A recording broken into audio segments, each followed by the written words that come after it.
Hello students, मैं हूं अमित और आप देख रहे हैं झारखंड पाठशाला। दोस्तों, आज मैं बात करूंगा आप लोगों से जो सिलेबस में चेंजेस आई हुई है। 2021 में जो आप एग्ज़ाम देने जा रहे हो जेक बोर्ड का, उसमें सिलेबस में बहुत सारे कटौती कर दी गई है। उन सभी सिलेबस के बारे में मैं आप लोगों से बात करूँगा और मैं सभी सब्जेक्ट्स के बारे में बात नहीं करूँगा। मैं कुछ सेलेक्टेड सब्जेक्ट्स के बारे में बात करूँगा जो मैं पढ़ाता हूँ और जिसका वीडियो जो है मैं बनाता हूँ। अब तक मैं बहुत सारे वीडियो इसलिए भी नहीं डाल रहा था क्योंकि मुझे मालूम था कि कुछ ना कुछ चेंजेस आने वाली है, तो इस कारण से मैं रुका हुआ था। अब आप लोग को रेगुलर बेसिस पे आपको वीडियोस मिलेगी, लेकिन ये वीडियोस सभी के लिए नहीं होंगे। मैं पहले आप लोगों को क्लियर कर देता हूँ, मैं जो ये चैनल क्रिएट किया हूँ ये क्लास 12 के लिए है और वो भी आर्ट्स स्टूडेंट्स के लिए, और सेलेक्टेड 4 सब्जेक्ट्स पे मैं ज़्यादा फोकस करता हूँ: इंग्लिश, इकोनॉमिक्स, हिस्ट्री और पॉलिटिकल साइंस। इसके अलावा सोशोलॉजी और जियोग्राफी अगर टाइम बची तो इसके बारे में भी मैं बात जरूर करूंगा और कोशिश करूंगा इन सब की वीडियो भी आपको प्रोवाइड करवाने की।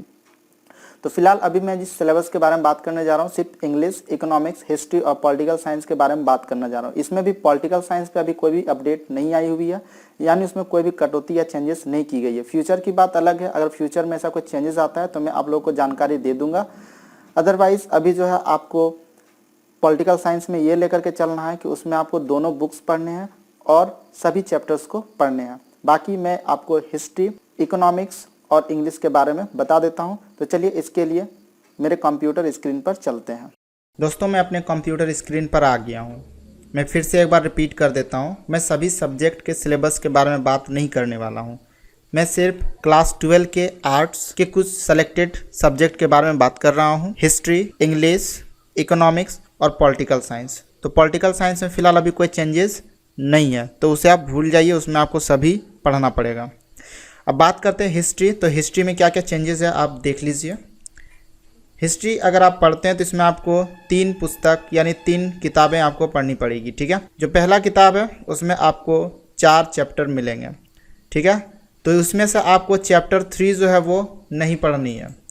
देख लीजिए, चैप्टर 3 आपको नहीं पढ़नी है, बाकी 1, 2 और 4 आपको पढ़नी है, ठीक है। यानी बुक 1 जो है उसमें 4 चैप्टर में 1 चैप्टर को रिमूव कर दिया गया है। दूसरा बुक आप देख लीजिए दोस्तों, जो दूसरा बुक है इसमें आपको जो है 5 चैप्टर मिलेंगे। तो 5 चैप्टर में आपको 2 चैप्टर पढ़नी है, बाकी के नहीं पढ़नी है, ठीक है। देख लीजिए, आपको जो है बुक 2 का चैप्टर 2 और चैप्टर 5 आपको पढ़नी है, ठीक है। आप देख लीजिए, यानी तीनों बुक का नंबरिंग ये दिया हुआ। आप बुक ओपन करेंगे तो 1, 2, 3, 4, सेकंड बुक फिर 1, 2, 3, 4 स्टार्ट होना चाहिए था, लेकिन बुक में आपको इसी तरह से मिलेगी। 4 में पहला बुक खत्म हुआ है तो दूसरा बुक 5 से स्टार्ट हुआ है, ठीक है। लेकिन इस बुक के अनुसार आपको चैप्टर 2 और चैप्टर 5 सिर्फ पढ़ना पड़ेगा, ठीक है। जितना भी मैंने यहाँ पे रेड कलर से मार्क किया हुआ है इसे रिमूव कर दिया गया है, ठीक है। तो इसे बिल्कुल भी नहीं पढ़नी है। तो जो सेकंड बुक है उसमें काफ़ी सारा चेंजेस कर दिया गया है। मात्र 2 ही चैप्टर आप पढ़ करके जो है इस बुक को कंप्लीट कर सकते हैं। चलिए बुक 3 को देख लेते हैं। जो बुक 3 है दोस्तों, इस बुक 3 में आपको 6 चैप्टर आपको मिलेंगे और 6 चैप्टर में से 2 चैप्टर को यहाँ से रिमूव कर दिया गया है, बाकी के 4 चैप्टर आपको पढ़ने हैं, ठीक है। जो रिमूव किया गया है वो है चैप्टर 3 और चैप्टर 5, ठीक है। चैप्टर 3 और चैप्टर 5, थर्ड बुक का चैप्टर 3 और चैप्टर 5 रिमूव कर दिया गया है, ठीक है। तो ये आपको नहीं पढ़नी है। बाकी की 4 जो आपके जो चैप्टर है उन चैप्टर को आपको ठीक से अध्ययन कर लेना है। इन सब के लिए मैं वीडियो बनाऊंगा, ठीक है। अब मैं वीडियो बनाना शुरू कर दूंगा, ठीक है, दिवाली के बाद से ही, क्योंकि मेरा कैमरा भी अब आ जाएगा, सारा कुछ सेटअप हो चुका है दोस्तों, ठीक है। तो आप मेरे चैनल के साथ बने रहिएगा, ठीक है, और वीडियो को देखिएगा और लाइक भी ज़रूर कीजिएगा। आपके लाइक के कारण ही मैं ये सब वीडियो इतना सारा मेहनत करता हूँ। अब चलिए बात कर लेते हैं इंग्लिश का, ठीक है। तो इंग्लिश में देख लेते हैं पहला जो आपको जो क्वेश्चन जो पूछा जाता है, ठीक है। जो आपका पहला जो सेक्शन होता है वो आपका एडवांस राइटिंग स्किल का होता है, ठीक है, और रीडिंग कॉम्प्रीहेंशन का यहाँ पर होता है, ठीक है। तो चलिए इसमें देख लेते हैं क्या चीज़ इसमें पढ़ना है और क्या चीज़ छोड़ देना है। फिलहाल इंग्लिश में मैं जो पढ़ना है सिर्फ उसे यहाँ पे बता देता हूँ, ठीक है। देखिए, पहला जो है वो है रीडिंग स्किल, जिसमें 2 पैसेज आती थी, ठीक है। पहला पैसेज जो होता था वो 12 नंबर का और दूसरा पैसेज जो होता था वो 8 नंबर का, यानी टोटल मिला करके 20 अंकों का पैसेज होता था, ठीक है। लेकिन पैसेज में काम अलग अलग करने होते थे। पहला जो होता था दोस्तों वो है कॉम्प्रीहेंशन। इस पैसेज को आपको पढ़ के समझना था और उससे कुछ छोटे छोटे सवाल पूछे जाते थे, उन सवालों को आपको आंसर करना था, ठीक है।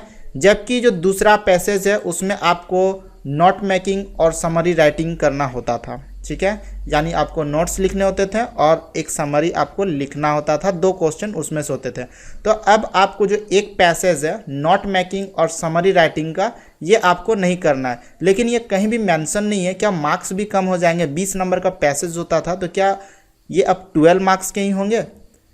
तो ये अभी कहीं पे क्लियर नहीं है। तो दोस्तों हो सकता है कि पैसेज अब भी 2 रहे, लेकिन उसमें सिर्फ आपको कॉम्प्रीहेंशन करना पड़े, यानी समझ करके छोटे छोटे क्वेश्चन का आंसर करना पड़े, नोट नहीं बनाना पड़ेगा और समरी लिखना नहीं पड़ेगा। हो सकता है ये भी है, और नहीं तो फिर एक ही पैसेज होगा, ठीक है। तो ये अभी तक क्लियर नहीं है, बस आप इतना जान लीजिए कि जो भी पैसेज पूछा जाएगा उसमें नोट मेकिंग नहीं आएगा और समरी लिखने के लिए बिल्कुल भी नहीं आएगा, ठीक है।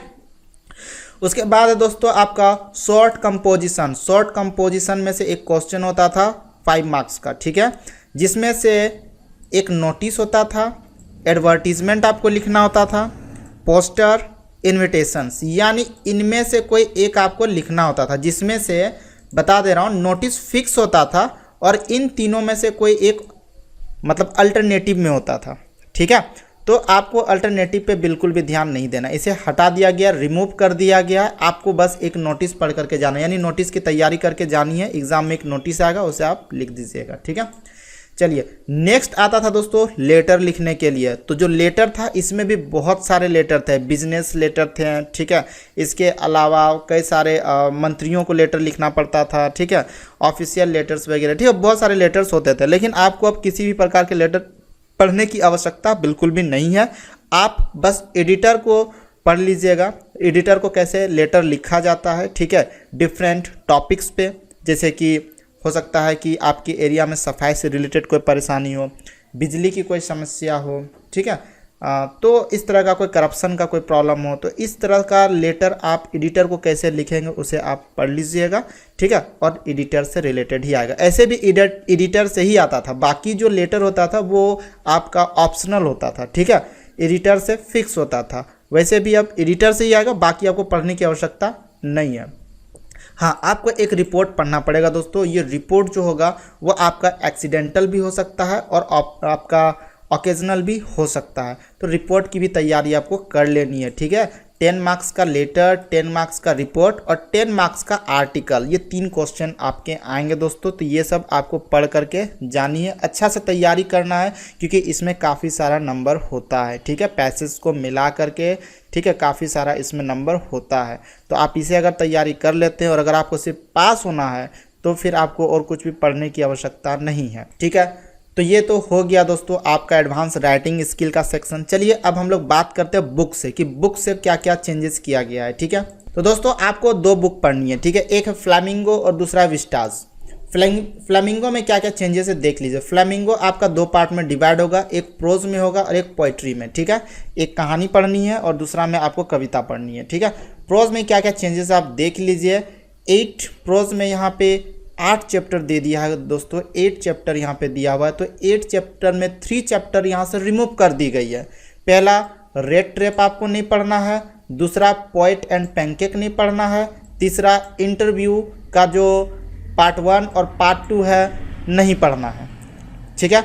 यहाँ पे दोस्तों जो पोएट एंड पैनकेक और जो इंटरव्यू है ये बच्चों के लिए थोड़ा मतलब इसमें मुसीबत फेस करना पड़ता था, प्रॉब्लम फेस करना पड़ता था अंडरस्टैंडिंग में। तो अच्छा किया गया कि इन दोनों को यहाँ से हटा दिया गया, लेकिन रेड ट्रैप काफ़ी अच्छा था, ठीक है।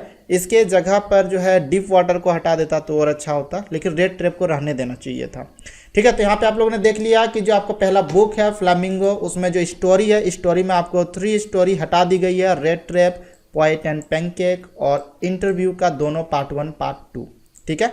बाकी आपको पढ़ लेना है, ठीक है। चलिए इसका पोएट्री सेक्शन भी देख लेते हैं दोस्तों। जो पोएट्री सेक्शन है, तो पोएट्री सेक्शन में आपको 6 पोएट्री मिलेंगे, ठीक है। तो 6 पोएट्री में आपको स्टार्टिंग के 4 पोएट्री तक ही पढ़नी है, बाकी की पोएट्री आपको नहीं पढ़नी है, ठीक है। 1 2 3 4 आपको पढ़ लेना है और 5 6 आपको नहीं पढ़ना है। रोड साइड स्टैंड और आंट जेनिफर्स टाइगर ये आपको छोड़ देनी है, बाकी के 4 पोएट्री का आप तैयारी कर लेंगे, ठीक है। चलिए अब बात करते हैं इसका जो सेकंड बुक है विस्टाज। विस्टाज में क्या परिवर्तन किया गया है। तो विस्टाज में भी 8 चैप्टर तक है दोस्तों, ठीक है। तो ये 8 चैप्टर में से आप देख लीजिए किस चीज़ को रिमूव किया गया। पहला चैप्टर रिमूव कर दिया गया, 3rd लेवल आपको नहीं पढ़ना है, ठीक है। उसके बाद आपका जो 5th चैप्टर है सूड विजार्ड हिट ममी, तो इसे भी रिमूव कर दिया गया। जो उसके बाद नेक्स्ट चैप्टर है दोस्तों वो है Evans tries and O level, ये चैप्टर भी आपको नहीं पढ़नी है।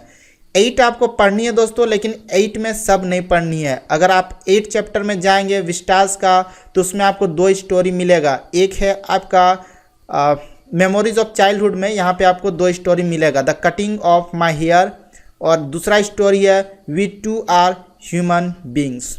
तो दोस्तों देखिए, आप लोगों ने जिस तरह से लॉस्ट स्प्रिंग पढ़ा था, तो लॉस्ट स्प्रिंग में 2 कहानी दी हुई थी, ठीक है, एक मुकेश की और एक साहिब आलम की। ठीक उसी प्रकार सेकंड बुक का जो 8 चैप्टर है उसमें आपको 2 स्टोरी मिलेगा, ठीक है, मेमोरीज ऑफ चाइल्डहुड से। इसमें 2 स्टोरी है, एक कटिंग ऑफ माई हेयर और एक है we two are human beings. तो इसमें से आपको the cutting of my hair को छोड़ देना है, और दूसरा जो इसका कहानी है, स्टोरी है we two are human beings, ये आपको पढ़ करके जानी है, ठीक है। तो दोस्तों इस तरह से आपका इंग्लिश वाला भी मैंने यहाँ से क्लियर कर दिया हूँ। उसके बाद भी कोई दिक्कत हो तो आप लोगों के पास मेरा व्हाट्सअप नंबर तो होगा ही, आप कमेंट कर सकते हो या व्हाट्सअप पे आप जो है मैसेज कर सकते हो, ठीक है। उसके बाद देखिए दोस्तों, यहाँ पर मैं बात करूँगा इकोनॉमिक्स का, ठीक है। इकोनॉमिक्स में जितने भी चैप्टर है सभी को आपको पढ़नी है, ठीक है, लेकिन उस चैप्टर के अंदर में कुछ चेंजेस किया गया। किसी भी चैप्टर को यहाँ पे रिमूव नहीं किया गया है, सिर्फ क्या किया गया है, तो चैप्टर के अंदर से कुछ टॉपिक को वहाँ से रिमूव किया गया है, ठीक है। तो इसको समझना थोड़ा कठिन होगा आप लोगों के लिए, फिर भी मैं थोड़ा बहुत आप लोगों को बता देता हूँ। वैसे मैं इकोनॉमिक्स में जो जो क्वेश्चन पूछे जाएंगे आप लोगों के एग्ज़ाम के लिए, उसके लिए मैं एक वीडियो सीरीज़ ऑलरेडी स्टार्ट कर चुका हूँ। आप मेरे यूट्यूब के चैनल पे जाइए, चैनल लिस्ट पर, और वहाँ पे आपको इकोनॉमिक्स इम्पॉर्टेंट क्वेश्चन सीरीज़ का प्लेलिस्ट मिल जाएगा। वहाँ पे मैंने 8 वीडियो अपलोड कर चुका हूँ, तो आप जो है वहाँ से सभी वीडियोस को देखिए। मैं उन सभी क्वेश्चन को वहाँ से रिमूव करूँगा, यानी जितने भी मैं क्वेश्चन बनाऊँगा वो रिमूव करके ही बनाऊँगा, जो नहीं पूछा जाएगा उसे मैं नहीं डालूँगा। तो आप वहाँ से भी तैयारी कर सकते हो मेरे प्लेलिस्ट के सारे वीडियोस को देख करके, ठीक है। फिलहाल मैं आपको यहाँ पर समझा देता हूँ, ठीक है। जैसे कि आपको पहला जो है व्यष्टि अर्थशास्त्र और दूसरा समष्टि अर्थशास्त्र, ठीक है। तो व्यष्टि अर्थशास्त्र में आप देख लीजिए आपको क्या पढ़ना है और क्या नहीं पढ़ना है। यहाँ पे क्लियर कर दिया गया है कि आपको 4 चैप्टर तक ही पढ़नी है। यहाँ पे व्यष्टि अर्थशास्त्र का परिचय, जिसमें आपको ये कंप्लीट पढ़ना है, ठीक है। व्यष्टिक अर्थशास्त्र का परिचय आपको कंप्लीट पढ़ना है। उसके बाद दोस्तों उपभोक्ता का व्यवहार एवं मांग, जो सेकंड वाला चैप्टर है, इसमें इस चैप्टर के अंदर से कुछ पॉइंट्स को रिमूव किया गया, जिसमें आपको मांग वक्र में गति एवं मांग वक्र में परिवर्तन, ये सब जो टॉपिक है उसे आपको छोड़ देना है, बाकी सबको आपको पढ़ के तैयारी कर लेनी है, ठीक है। तो मांग वक्र में गति और मांग वक्र में परिवर्तन अगर आप पढ़ चुके हैं तो आपको मालूम है कि मांग वक्र में परिवर्तन कैसे होता है, ठीक है। मांग में विस्तार, मांग में वृद्धि, है ना, संकुचन, और आपका मांग में वृद्धि संकुचन, ठीक है। तो ये सब जो चीज़ें हैं ये सब आपको नहीं पढ़नी है, बाकी आपको पढ़ लेना है मांग वक्र के बारे में, ठीक है। मांग क्या होती है, नियम के बारे में, ये सब आप लोग को जान लेना है, ठीक है। अब दूसरा देखिए, इसका जो 3rd चैप्टर है उपभोक्ता का व्यवहार एवं पूर्ति, ये भी आपको पढ़नी है। बस उसके अंदर से कुछ पॉइंट्स को निकाल दी गई है। पूर्ति वक्र में गति और पूर्ति वक्र में परिवर्तन को आपको नहीं पढ़नी है। साथ ही साथ पूर्ति की कीमत लोच की जो माप करना है, ठीक है, कीमत लोच का जो मापन विधि है उसमें प्रतिशत और ज्यामितीय विधि को छोड़ देना है, ठीक है। उसके बाद देखिए नेक्स्ट जो है दोस्तों बाजार के प्रकार एवं कीमत निर्धारण, ये भी आपको पढ़ना है। कौन से पॉइंट इसमें से निकाल दिए गए वो देख लीजिए। एकाधिकारात्मक प्रतियोगिता का अर्थ एवं विशेषता को आपको छोड़ देना है। मांग एवं पूर्ति वक्रों में परिवर्तन का प्रभाव को भी आपको छोड़ देना है, ठीक है। चलिए अब इसका देख लेते हैं। जो सेकंड बुक है समष्टि अर्थशास्त्र, तो समष्टि में से क्या क्या चीज़ों को रिमूव कर दिया गया है। इसमें भी आपको सारे चैप्टर्स पढ़नी है, लेकिन उसमें से क्या क्या रिमूव किया गया पॉइंट्स देख लीजिए। चैप्टर जो है आपका राष्ट्रीय आय एवं संबंधित समुच्चय, ठीक है, मूल धारणाएं एवं माप, ये आपको पढ़नी है, लेकिन इनमें किन किन चीज़ों का आपको ध्यान नहीं देना है देख लीजिए, ठीक है। एक तो आपको NDP ध्यान नहीं देना है, यानी शुद्ध घरेलू उत्पाद। NNP पर भी आपको ध्यान नहीं देना है, ठीक है। तो NDP और NNP एट MP और एफसी यानी एट मार्केट प्राइस और एट फैक्टर कॉस्ट, ये सब चीज़ों पे आपको ध्यान नहीं देना है। ठीक है। राष्ट्रीय निर्वात्य आय कुल और शुद्ध दोनों में इसमें ध्यान नहीं देना है, छोड़ देना है दोस्तों। निजी आय के बारे में नहीं पढ़ना है, व्यक्तिगत आय के बारे में नहीं पढ़ना है। ठीक है। व्यक्तिगत निर्वात्य आय, आप इसे प्रयोज्य आय भी बोल सकते हो। राष्ट्रीय आय की गणना का जो है व्यय विधि को छोड़ देना है। ठीक है। तो इतना चीज़ आपको इसमें से छोड़ करके आपको तैयारी कर लेनी है। नेक्स्ट जो है दोस्तों, आपको मुद्रा और बैंकिंग पढ़नी है, लेकिन उसमें से क्या क्या छोड़ देना है। भारत में बैंकिंग प्रणाली में हाल ही में जो सुधार हुए हैं और उसमें जो मुद्दे उठे हुए हैं, ठीक है, निजीकरण और आधुनिकीकरण, ये सब को छोड़ करके आपको पढ़ना है। ठीक है। इन सब में उतना ज़्यादा टाइम आपको नहीं देना है, ध्यान बिल्कुल भी नहीं देना है। ठीक है। उसके बाद दोस्तों, आय एवं रोजगार का निर्धारण, देखिए इसमें भी आपको सब कुछ पढ़ना है। छोड़ना क्या, कुल पूर्ति एवं उसके कारक को। ठीक है। स्वैच्छिक बेरोजगारी एवं पूर्ण बेरोजगार का अर्थ क्या होता है, ये सब नहीं ध्यान देना है। आय एवं रोजगार का निर्धारण, ठीक है, नहीं ध्यान देना। इसका द्विक्षेत्रीय मॉडल आपको ध्यान नहीं देना है। ठीक है। यानी आय का जो चक्रीय मॉडल जो होता है, ठीक है, आपका द्वि, तृतीय, ठीक है, चतुर्थ, तो उसमें से द्वि आपका क्षेत्रीय मॉडल आपको ध्यान नहीं देना है। त्रिक्षेत्रीय है ना, आप 4 क्षेत्रीय मॉडल, ठीक है, ये सबको आप ध्यान दे सकते हैं, द्वि को छोड़ देना है। बहुल एवं अपर्याप्त मांग की समस्या छोड़ देनी है। बहुल एवं अपर्याप्त मांग के निराकरण के उपाय, साख की उपलब्धता, सरकारी व्यय में परिवर्तन, ये सब आपको नहीं पढ़ना है। अब देखिए दोस्तों, यहाँ पर आ जाता है बजट की बात। ठीक है।